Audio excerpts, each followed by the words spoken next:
historia.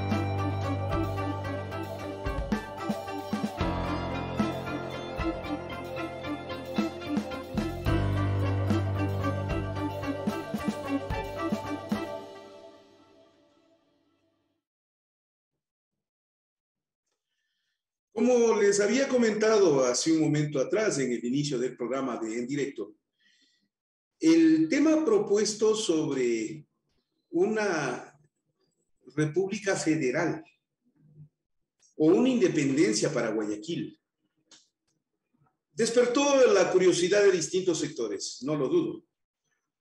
No todos han hablado, y esa para mí es una gran preocupación. Se han limitado algunos voceros políticos a expresar sus puntos de vista y algunos académicos muy respetables también lo han puesto de por medio. El tema pareciera que no tiene nada que ver con el país. El país ha rechazado con indiferencia la propuesta de Jaime Nebot respecto al establecimiento de un Estado federal. Yo siempre digo, es mi punto de vista, por lo que conozco de cerca la institución castrense. ¿Qué piensan los militares al respecto? Cuando hay algún conflicto en el país, siempre me gusta escuchar qué dicen todos los sectores, pero también los militares, que tienen una voz importante al ser el cuerpo armado de la nación. No es posible conversar del tema con sus autoridades y representantes de las Fuerzas Armadas. Ellos tienen la disposición de la subordinación al poder. Pero hay una circunstancia especial que sí quiero aprovechar. Hasta hace pocos días atrás era comandante general del ejército, el general Luis Altamirano.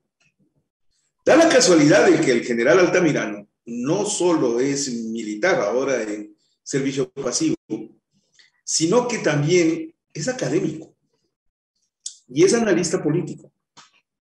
Y me ha pedido el espacio para hablar del tema, y yo realmente me siento satisfecho con la posibilidad de entrevistar a un militar sobre este punto.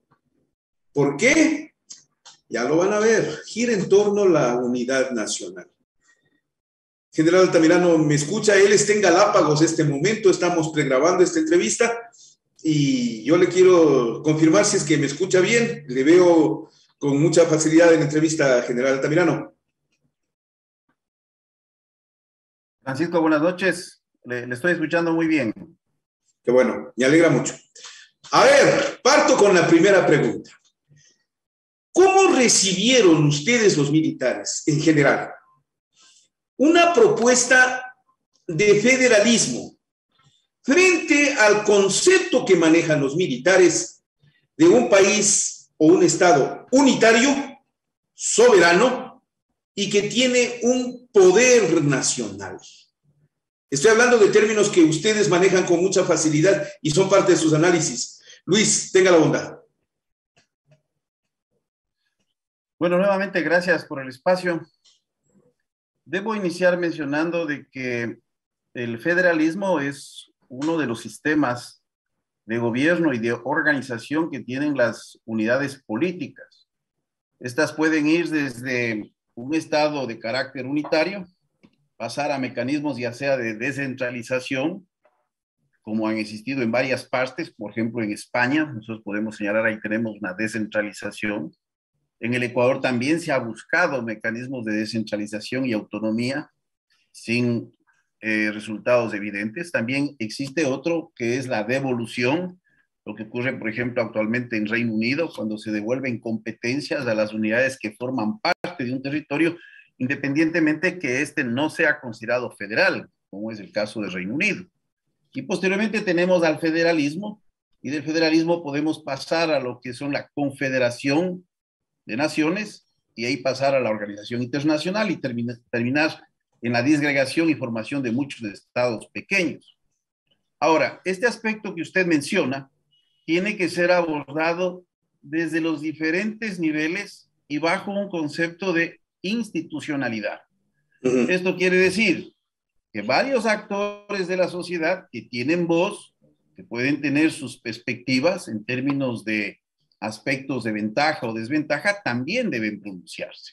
Hemos escuchado algunas personas que forman parte de las cámaras de la industria, de comercio, de construcción, pero son muy pocos, es importante que estas instituciones puedan también dar su visión al respecto de esta propuesta, los gobiernos autónomos descentralizados, la academia, etc. Sin embargo, bajo las condiciones actuales que atraviesa el país y la forma como se presenta, en una crisis política en donde se profundiza las diferencias, en donde se sigue rasgando el tejido social, en donde se exacerba el regionalismo, la xenofobia, el rechazo al pobre, no creo que es el momento más prudente de hablar de una forma de gobierno que tranquilamente nos puede conducir en el mediano plazo a un proceso de secesión. No existe la madurez política. Y cuando se hacen estas propuestas exclusivamente buscando réditos de carácter electoral de corto plazo, yo veo en ellas una profunda irresponsabilidad. ¿Por qué ese temor? ¿Por qué ese temor a plantear un proceso de federalización? ¿Por qué ese temor que existe de que nos puede fragmentar, desunir, dividir? ¿Por qué, Luis Altamirano? Mire, nosotros tenemos que ver la historia desde el nacimiento de la República y los procesos que hemos tenido de regionalismo marcados por esa propia historia en lo político, en lo social y en lo económico. Debemos entender que un proceso de federalismo puede tener connotaciones en su estructura, porque no todos los federalismos son iguales, pero si dividimos en dos grandes tipos, podemos encontrar el federalismo que se da por circunstancias territoriales. Por ejemplo, nosotros podemos observar esto, especialmente en países de gran dimensión. 7 de los 8 países más grandes del planeta tienen sistemas de carácter federal y no necesariamente los sistemas federales son para países de grande extensión. Pero el otro tipo de federalismo es el que se da por circunstancias de multiculturalidad. Por ejemplo, lo que tenemos nosotros en Bélgica, que es un país que prácticamente es la 7ª parte en términos territoriales de lo que equivale a la superficie del Ecuador. O sea, no podemos decir que el federalismo exclusivamente puede o debe establecerse para grandes territorios. Lo importante es saber cuál es el motivo por el cual el país es incapaz de sostenerse bajo un estado de naturaleza unitaria. Y aquí existen algunos elementos que se discuten y se han colocado en el tapete. Uno es la desigualdad en la distribución de las rentas, la desigualdad en la producción de riqueza. Sin embargo, nosotros debemos recordar que un país con nuestra historia, que no es una historia corta, pero un país con nuestra historia y con los problemas que hemos mantenido, yo creo que debemos ir a construir ese objetivo nacional de naturaleza permanente, que es primero buscar la unidad, porque esa unidad no la hemos alcanzado simplemente a través de un proceso de independencia, y siempre he mantenido que es una historia en cierto modo fragmentada, porque es una independencia de las élites locales del poder de España, pero no una verdadera independencia de naturaleza política y económica. Y correcto. tenemos pero ahí, a ver, en el territorio nacional una serie de grupos que han tenido prácticamente circunstancias muy difíciles de vida. El sector indígena no podemos desconocer. Y en ese sentido, no a razón de una protesta, se puede poner en el tapete un tema que sobre todo no está buscando la unidad del otro para coexistir, sino la separación del otro para existir. Y esto Ya, es muy grave. correcto. A ver, desde el punto de vista de las Fuerzas Armadas, ustedes siempre tienen en sus proyectos, en sus planes y en sus programas la idea de la unidad nacional. Frente a ese concepto de unidad nacional, de Estado soberano, unitario, ¿cómo entender, cómo analizan las Fuerzas Armadas dos tipos de concepción? El uno, el federalismo, y el otro, el Estado plurinacional, que corresponde al movimiento indígena. Luis Altamirano. Mire, en primer lugar yo tengo que decirle que yo no puedo hablar a nombre de las Fuerzas Armadas. Lo sé. ¿No? Lo que puedo decir es desde mi perspectiva y desde mi opinión. Correcto. Un sistema federal lo que concibe es que existan dos niveles de gobierno y en donde existe un poder soberano sobre ese Estado central con una delegación legal en algunos aspectos a las unidades federales. Tanto el gobierno central como las unidades federales tienen la autoridad sobre ciertos ámbitos de la política y el gobierno central no puede reclamar, una vez que se establezcan las reglas de juego, los poderes poseídos por las subunidades federales, porque esos poderes que se entrega nunca le correspondieron en el momento fundacional de un Estado federal al gobierno central. E inversamente lo propio. Las subunidades no podrían reclamar los poderes poseídos por el gobierno central, porque esos poderes, en el momento que se redefine la organización política, nunca pertenecieron a las subunidades. En ese sentido, las competencias tienen que ser claramente determinadas. Lógicamente que la defensa nacional será una competencia del gobierno federal, pero no todos los aspectos de seguridad recaen sobre el gobierno federal. Y aquí Correcto. podemos tener en esta concepción de cómo se vaya a estructurar la posibilidad, por ejemplo, de la división de los cuerpos de seguridad, hablo específicamente de la Policía Nacional, que bajo las circunstancias actuales generaría una mayor burocracia, mayores estructuras, mayores costos, y bajo la situación económica del país y las perspectivas de futuro, yo no veo que sería lo más adecuado. Y eso yo sume, por ejemplo, a las perspectivas de jurisdicción, a las perspectivas de gestión gubernamental de las unidades federales, a las perspectivas que tienen que ver con esas competencias, especialmente en la parte de legislación, en donde vamos a tener un crecimiento muy importante del aparato burocrático. Y esto no podemos desconocer que eso va a suceder. Entonces, no es que la seguridad externa del país se vea afectada porque la concentración de lo que es las funciones de defensa y soberanía territorial estarían bajo la responsabilidad del gobierno federal, pero otras competencias de seguridad, por lógica, pasarán de forma autónoma y totalmente descentralizada a las unidades federales si se estructura una organización de este tipo. Usted tiene una fragmentación grave ahí. General, permítame consultarle si desde el punto de vista de la seguridad, la creación de una república independiente como Guayaquil, ¿se le puede ver como una amenaza? Mire, la propia Constitución determina que no puede haber una secesión y más bien estos discursos tienen que tener una lectura de naturaleza política de qué es lo que se está buscando. Yo rechazo de forma rotunda de que se ponga en la palestra de la discusión temas como estos en momentos tan sensibles que atraviesa la República. No me parece a mí responsable de ningún actor político que bajo las circunstancias que ha atravesado el país entremos a discutir estos temas. He observado algunas participaciones de varios personajes y me parece que en algunos casos se ha tratado de una forma tan ligera y una forma en donde se exacerba ese regionalismo, ese rechazo al otro, porque mire, ¿qué es lo que se busca en un sistema federal?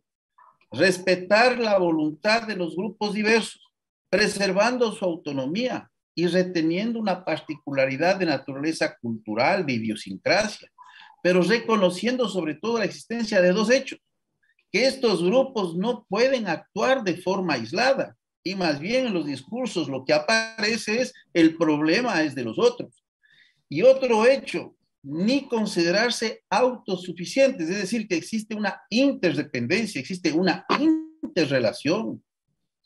Esa es una dependencia que se reconoce en el plano de lo político y en el plano de lo económico.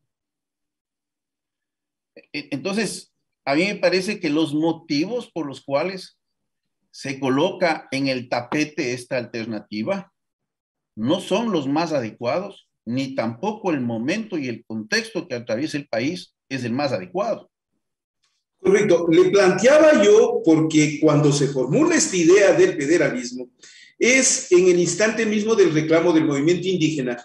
¿Cuál es la visión que se tiene desde lo que usted conoce, de lo que usted ha estudiado, de lo que se ha planteado dentro de la doctrina militar, al Estado plurinacional? ¿Cómo lo conciben las Fuerzas Armadas? Déjeme que le pregunte algo, general, ¿por qué? Porque nunca se les ha planteado este tema. Yo nunca he escuchado a un vocero de Fuerzas Armadas hablar sobre la lógica del Estado plurinacional, que consta en la Constitución, dicho sea de paso. General Altamira. Miren, como yo le mencionaba, el federalismo puede ser visto desde dos ópticas en términos de los motivos de su estructuración como solución a un país. El uno es la visión de carácter territorial, el otro es la visión del carácter de pluralismo etnocultural.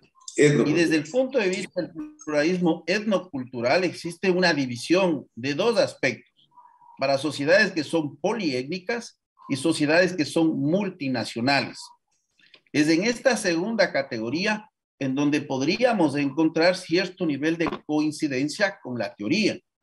Pero aquí lo que pasa es que no existe una comprensión de la necesidad de la unidad, sino de la separación y de dejar los problemas a los otros. Y no es ese el motivo por el cual se estructuran unidades de naturaleza federal. Mire, yo quisiera ir un poco a hablar de las protestas, y especialmente cuando se da el desenlace y se explica que estas protestas fueron financiadas con dineros ilegales provenientes del narcotráfico. ¿Usted ahí qué opina de eso? Se ve claramente. Francisco. No lo escuché. ¿Usted qué opina de ese tipo de expresión? Financiados por el narcotráfico y el crimen internacional. A ver, señor. Bueno, en primer lugar, lo que debo mencionarle es que primero se emiten declaraciones contradictorias, en términos inclusive de los montos de ese posible financiamiento. ¿Contradictorias de quién? Lo más grave. ¿Perdón? ¿Contradictorias de quién? Hay declaraciones contradictorias del propio presidente de la República y aquellas que también ha emitido el ministro del Interior. Pero lo más grave es que se hacen estas y no existe una acción de denuncia formal. Y lo que es deplorable es que se lo hace en medio de un proceso de negociación que, más allá de lo cuestionable que puede ser, pone en riesgo al mismo proceso, pone en riesgo a una solución que se está buscando a una crisis que debió haber sido gestionada antes del inicio de la misma. Mire, se afirma desde el Ministerio del Interior que se requiere una importante cantidad de fondos para la movilización y se hacen unos cálculos simples y se dice que no quieren hacer elucubraciones, pero inmediatamente se afirma que provienen de fondos de narcotráfico. ¿Y esto qué genera? Una reacción, lógicamente, de la CONAIE, rechazando e indicando que son afirmaciones maliciosas. Pero mire, aquí lo que se demuestra es que hay un profundo desconocimiento de cómo funciona la realidad indígena y especialmente la realidad de las protestas. Y le digo, por la experiencia y la vivencia que uno ha tenido a lo largo y ancho del territorio nacional, en donde hemos tenido contacto con diversas comunidades y organizaciones indígenas. Permítame indicarle esto. el proceso de toma de decisiones, Francisco, el proceso de toma de decisiones cuando se lo hace, parte en primer lugar de una democracia comunitaria que la propia Constitución lo reconoce. No de esos conceptos de democracia participativa, de democracia representativa, en donde yo nombro a una persona y esa persona por un periodo de tiempo toma las decisiones en representación mía. No, es una democracia comunitaria en donde se toman decisiones con base a consenso. Y es por eso que aquellas decisiones que se resuelven en una asamblea o en la comunidad, desde la más pequeña que sea, se vuelve innegociable. Y ello tiene una repercusión porque genera un convencimiento, genera robustez en la acción. Y eso es lo que provoca la concurrencia y la movilización. Claro que también existen mecanismos de presión que son deplorables, pero esa no es la regla general. Y esto nos debe llevar a pensar que no es igual a lo que hace, por ejemplo, un líder social, por ejemplo, un estudiante, o inclusive hasta un caudillo, que puede convencer con un discurso. Aquí hay consensos. Cuando se da una movilización, le digo, he tenido vivencias en la Sierra Centro, he estado en todas las provincias amazónicas. La movilización la primera noche se da con el apoyo de la familia, con lo que conocemos con el nombre del cucayo, en donde se da el alimento para esa primera o dos jornadas de tránsito. Que tienen de camino, claro. Posteriormente, claro, lo que podemos decir en términos más castizos, el fiambre. Y posteriormente se da mediante mecanismos de trueque, en donde se compromete, por ejemplo, un guacho de papas, de neyocos, de habas, y estos mecanismos de trueque permiten inclusive alcanzar recursos para la movilización, combustible, etcétera. Entonces, la cultura mestiza que tenemos de pasar el sombrero, esa cultura mestiza de que paso el sombrero y voy a recoger, eso no existe en el mundo indígena. No. La cocina es popular, que organiza cada comunidad. Entonces, la pampamesa. Siempre se pruebas. La pampamesa. O sea, hacer estas aseveraciones sin presentar pruebas son terriblemente, yo digo, para poner un término sin mucho agravio, irresponsables. Déjeme que le consulte algo. También un profundo desconocimiento. Dígame, perdón. Mire usted, resulta que yo tengo más años que usted y le puedo contar esta anécdota para hacerle la pregunta. Estoy hablándole de septiembre del 90. Yo, en la provincia del Chimborazo, en los caminos entre Colta y Riobamba, al general Carlo Magno Andrade, un señor, un caballero militar, presidir la marcha de los indígenas. Los indígenas confiaban en Carlo Magno Andrade, yo lo vi. Y esa marcha fue la que llegó, la primera movilización indígena que llegó a Quito y alcanzó del gobierno de Rodrigo Borja una serie de reivindicaciones. Les digo, yo lo vi. Entonces, ahora le pregunto a alguien que estuvo hace poco tiempo en el mando militar, ¿cómo le ven ahora al movimiento indígena y cómo le ven ahora desde la perspectiva, desde la experiencia de los militares, a la participación desde Guayaquil del grupo presidido por Jaime Nebot y su planteamiento? ¿Cómo les ven ustedes, los militares, a estos dos actores? Con la experiencia que tienen. Usted bien ha aludido eso, Luis Altamirano. Mire, los indígenas, los montubios, los campesinos, los afros, los mestizos, todos somos el Ecuador. Yo creo que si hay un crisol de representación nacional como institución, son las Fuerzas Armadas, que nos componemos de todas las regiones y de todos los colores. No vemos diferencias. Entonces, es importante que este mismo espíritu que prima en una institución tan respetable como es la de Fuerzas Armadas, con una historia que ha permitido generar en gran parte del camino de nuestra historia republicana, ese concepto de unidad nacional también puede esparcirse hacia otras instituciones y hacia otros actores.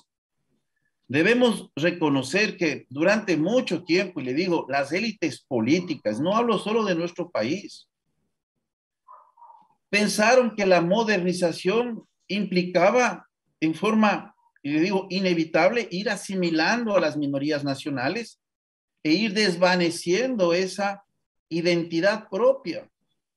Los gobiernos, mire, alrededor del mundo, los gobiernos centrales alrededor del mundo, han intentado ir disolviendo ese sentimiento que tienen las minorías, eliminando ya sea instituciones de carácter jurídico, instituciones de naturaleza educativa, retirando elementos de carácter autónomo.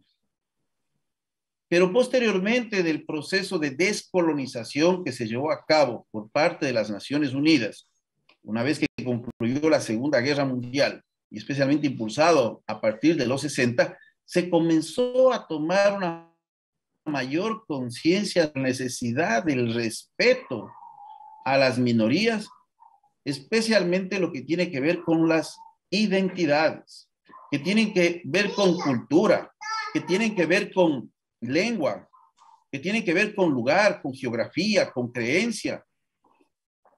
Entonces yo creo que el país tiene que aprender de este proceso, que es un proceso que apenas tiene 50, 60 años. ¿Ya? Entonces, más allá de lo que yo pueda pensar, yo estoy convencido que en Fuerzas Armadas, por su propia estructuración, por su configuración de naturaleza personal, es una institución que tiene un profundo arraigo con el pueblo ecuatoriano, más allá de cualquier identidad o autopercepción que podamos tener.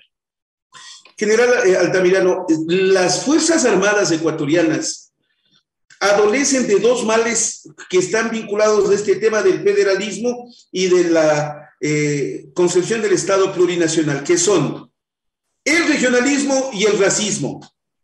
¿Les ha afectado a las Fuerzas Armadas estos males, General Altamirano?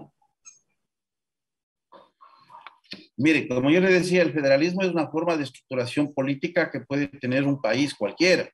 Tenemos varios ejemplos en el mundo. Y muchos de estos se dan por situaciones de carácter compulsorio, por la propia naturaleza de su tejido social.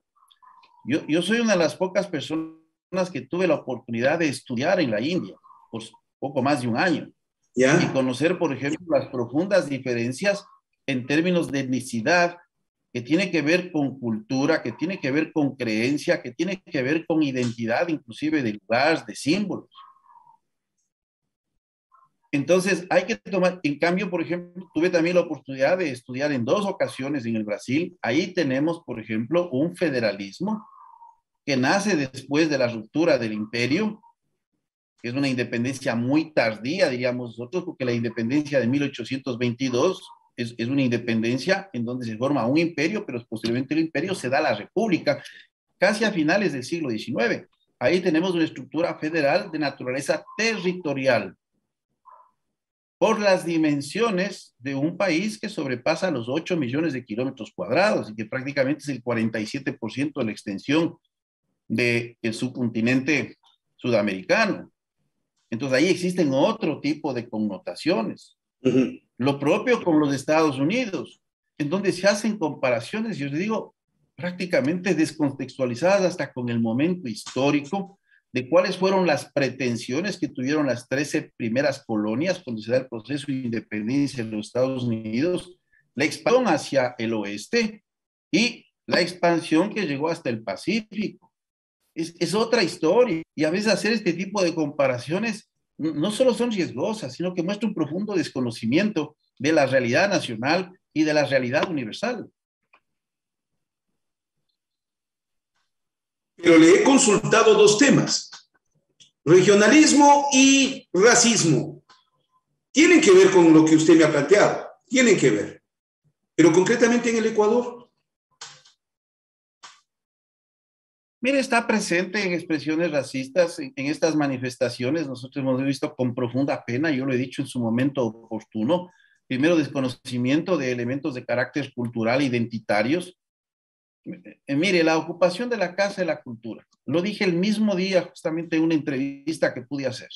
Me pareció absurdo no reconocer el valor del símbolo. Y yo decía en ese momento, mire, si por los símbolos hay guerras. Otro elemento que me pareció a mí importante cuando se da este tipo de situaciones es que cuando supuestamente hay una finalización de la crisis, que yo no vi por ningún lado que había tal finalización, se hace un paso de policías por la avenida de los Chiris y Ah, eso fue terrible, ¿eh? Eso fue terrible. la gente se suma a lanzar consignas racistas. ¿Quién responde por eso? Eso yo le digo es un delito inclusive que puede ser catalogado como delito de odio. Es un atentado contra los derechos humanos, ¿ah? Desune. Mire, es que Quito le digo, Francisco, y llega a la Y, y Quito no es la Chiris. Claro. Hay que entender las profundas diferencias que existen en la propia capital, que ha sido una ciudad de migración, como lo es también Guayaquil, pero se están formando cinturones de miseria. Y cuando se habla de estas comparaciones del narcotráfico, la protesta social, yo le puedo decir algo que es muy claro y que se puede probar. El crimen organizado, la delincuencia y la protesta social, hay un denominador común, la pobreza. Es a eso que tenemos que atacar. Esos son elementos de carácter estructural que van a permitir resolver progresivamente la convivencia. Pero el lanzamiento de estas consignas, impulsadas desde las propias autoridades, es irresponsable, por decir lo mínimo. Déjeme que vaya terminando con una pregunta que necesito hacerle. Si hay tanta coincidencia en el pensamiento que se pueda tener desde los cuarteles con este tipo de reivindicaciones, ¿por qué las Fuerzas Armadas son utilizadas para reprimir y con dureza ese tipo de manifestaciones o de expresiones? ¿Cómo se sienten los militares con ese tipo de disposiciones que les mandan a reprimir a su pueblo? General Altamirano. Mire, en primer lugar debo aclarar, no hay una coincidencia en el pensamiento militar en exacerbar expresiones de naturaleza racista. No, de ninguna manera. De rechazo xenofóbicas o de rechazo al pobre o regionalistas. Eso yo debo aclarar.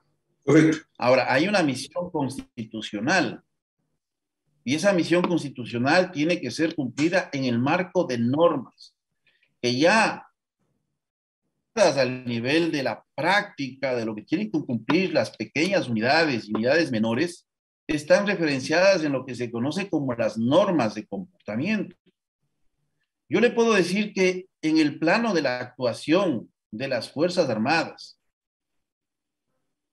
prácticamente cuando estuvo vigente el estado de excepción se generaba cierto nivel de protección jurídica, porque hay que recordar que la ley de uso legítimo de la fuerza no está vigente. Y todavía lo único que tenemos vigente es el artículo 30.1 del Código Orgánico Integral Penal, en donde le da prerrogativas a la Policía Nacional, pero no a las Fuerzas Armadas. Modificaciones que se hicieron en el 2019 y que incluyó también modificaciones al Código Orgánico de Entidades de Seguridad Ciudadana y Control del Orden Público en la disposición enumerada después de la sexta, en donde ahí se establecieron los 5 niveles del uso progresivo de la fuerza, que son de carácter dinámico, que no requiere pasar del primer nivel al segundo, el segundo al tercero, y así llegar hasta el último, que es el quinto. Entonces existen normas. Más bien, en el momento que se levanta el estado de excepción, pero se sigue dando disposiciones para que las Fuerzas Armadas sigan cumpliendo las misiones de naturaleza similar, se da, por ejemplo, la situación de Chuchupín, en donde muere un militar. Ahí también hay una responsabilidad de carácter política, porque pese a que no estaba vigente el estado de excepción, se emplea a la fuerza militar y se le quita protección jurídica. Ahí básicamente la defensa tiene que estar basada en las causas de antijuricidad. Entonces es importante que todos los actores del Estado comprendan que tiene que existir una protección legal, pero de igual forma debemos recordar que hay normas tanto nacionales e internacionales que tienen que ser observadas. Y aquí hay unas que se conocen como derecho blando, que son, por ejemplo, el Código de Conducta de los funcionarios encargados de hacer cumplir la ley, establecido en 1979 por las Naciones Unidas. Y el otro que es los principios del uso de las armas de fuego por parte de estos funcionarios, que fue establecido en los 90. Esto tiene que ser absorbido junto con las normas de derecho duro que están en nuestra Constitución y que están en otros cuerpos legales como el Código Orgánico Integral Penal, que es la Declaración Universal de los Derechos Humanos, la Convención contra la Tortura. Estos elementos están incluidos. Entonces, lo importante es construir un marco jurídico. Las fuerzas del orden tienen límites. La propia Constitución señala de que la orden legítima, en el caso que no existan las consideraciones propias para el cumplimiento, lógicamente serán observados. Toda sociedad requiere mecanismos de transparencia y toda sociedad requiere por lo menos encontrar una verdad jurídica antes de la utilización de mecanismos como los de una amnistía. ¿Por qué? En el país se han empleado amnistías, pero una vez que ha habido dictámenes de carácter jurídico. El problema es cuando no se tiene una verdad jurídica. Recordemos mecanismos de amnistía que se utilizaron con los comandos de Tauro o con el mismo golpe de Estado del 21 de enero. Entonces, sí, son mecanismos que están en la Constitución, pero que tienen que ser utilizados con profunda responsabilidad. Correcto. Eso le puedo decir. Mi pregunta final es esta, y va a parecer dura, pero es cierta. Si usted escucha al presidente de la República, para él, lo que ocurrió en junio del 2022 fue un intento de golpe de Estado. Ha acusado al correísmo, ha acusado al narcotráfico, ha acusado a los sectores movilizados, a sectores violentos. Le pregunto a las Fuerzas Armadas si, y no estuvo usted en ese tiempo, esa sombra del golpe de Estado que siempre les ha acompañado, ¿en esta ocasión ronda los cuarteles o no? ¿O eso ya es un concepto superado que bien puede ser desechado en esta condición o en la circunstancia que vivimos en junio del 2022? General Luis Altamirano. Ya, bueno, yo lo que le estaba mencionando es que las Fuerzas Armadas actúan en el marco de la Constitución. Y yo creo que bajo cualquier concepto tenemos que sacarnos de la cabeza de que las Fuerzas Armadas serán en un momento determinado dirimentes de una situación de carácter político. Yo creo que existe suficiente madurez en los mandos, existe también una claridad en la división de cuáles son las responsabilidades de la conducción política, de la defensa y administrativa que le corresponde al ministro de Defensa Nacional, pero en términos del personal en servicio activo, en sus diferentes niveles, existe una claridad de cuáles son sus roles y cuáles son sus límites y de igual forma cuáles son las repercusiones en el caso de tomar decisiones que la propia Constitución le limita. Entonces yo creo que la propia historia genera esta sombra de duda, pero ha pasado un camino muy importante en donde creo que la introducción de ciertos elementos, no solo en términos formativos y educativos, sino en términos también de madurez de sus mandos y una madurez, le digo, a lo ancho de la institución, yo creo que es una garantía de la no intervención en asuntos de naturaleza política. General Luis Altamirano, ¿cómo me alegra haber conversado con usted? Son distintos puntos de vista. Yo digo, si hay algo que tenemos que ahondar en el periodismo es la posibilidad de esta pluralidad. Busquemos todos los conceptos posibles. Enriquezcamos de esta manera el debate. Esta es la forma de lograr un concepto mayor y más unitario.